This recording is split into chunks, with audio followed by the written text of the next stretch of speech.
Police হচ্ছে আইন রক্ষক, তার দায়িত্ব আইন রক্ষা করা।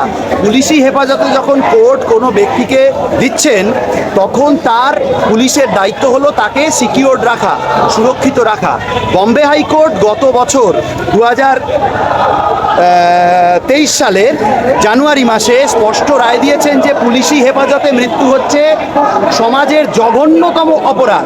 2012 পর থেকে যেভাবে মব লিঞ্চিংয়ের ঘটনা বাড়ছে, এর দায় ডেফিনেটলি প্রথম দায় হচ্ছে সরকারের, কারণ সরকার চালাচ্ছেন যারা, প্রশাসন তার হাতে। অতএব প্রশাসনকে এই ব্যাপারে সচেষ্ট হতে হবে যাতে কোনো রকম আইনের শাসনের বাইরে অন্য কিছু না ঘটে। কিন্তু দুটো ব্যাপার একটু আলাদা, মব লিঞ্চিং এবং পুলিশি হেফাজতে মৃত্যু, এই দুটো এক বিষয় নয়। পুলিশ হচ্ছে আইন রক্ষক, তার দায়িত্ব আইন রক্ষা করা। পুলিশি হেফাজতে যখন কোর্ট কোনো ব্যক্তিকে দিচ্ছেন তখন তার পুলিশের দায়িত্ব হলো তাকে সিকিউরড রাখা, সুরক্ষিত রাখা। বম্বে হাইকোর্ট গত বছর 2023 সালের জানুয়ারি মাসে স্পষ্ট রায় দিয়েছেন যে পুলিশি হেফাজতে মৃত্যু হচ্ছে সমাজের জঘন্যতম অপরাধ। সেই পুলিশি হেফাজতে মৃত্যুতে গত বছরের তুলনায় পশ্চিমবঙ্গে পুলিশি হেফাজতে মৃত্যু বেড়ে গেছে 4 গুণ। অতএব এই জঘন্যতম অপরাধ পশ্চিমবঙ্গে চলতে দেওয়া যাবে না। আর পুলিশ যদি আইন ভাঙে তাহলে সাধারণ মানুষ ভাঙবে, গণপিটুনি বাড়বে। অতএব গণপিটুনির আগেও তার চেয়েও বড় অপরাধ পুলিশের।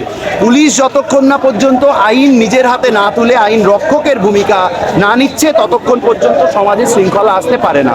যেভাবে একের পর এক পিটিয়ে হত্যার ঘটনা বাড়ছে, দোষীরা কিন্তু শাস্তি পাচ্ছেন না। হ্যাঁ, সে তো বটেই, দোষীরা শাস্তি পাচ্ছে না তার কারণ যারা পিটিয়ে হত্যা করছেন তারা ডেফিনেটলি ক্ষমতার বৃত্তে আছেন। ক্ষমতার বৃত্তে না থাকলে এই ধরনের দুর্বৃত্তকারী যে ঘটনা সেটা ঘটানো চলে না।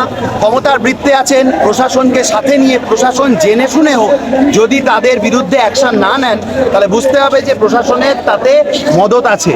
আর তার চেয়েও বড় কথা আমি আবার বলবো, রিপিট করব, যে পুলিশ নিজে তার কাস্টাডিতে যদি সাধারণ মানুষকে হত্যা করেন, অত্যাচার করেন, পশ্চিমবঙ্গ এই বিষয়ে কাস্টাডিতে খুন এবং অত্যাচারের বিষয়ে সারা ভারতবর্ষের মধ্যে একটা লজ্জাজনক অবস্থানে আছে।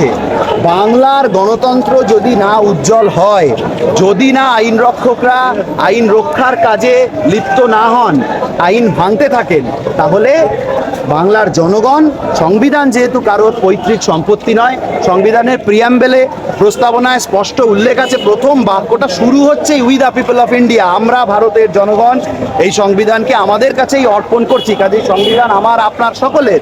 যদি আইন রক্ষকরা শপথ নিয়ে আইন রক্ষা করব বলে আইন ভাঙার কাজে লিপ্ত হন তাহলে তাদেরকে কি করে আইনের আওতায়, সংবিধানের আওতায় নিয়ে আসতে হয় তা বাংলার জনগণের জানা আছে।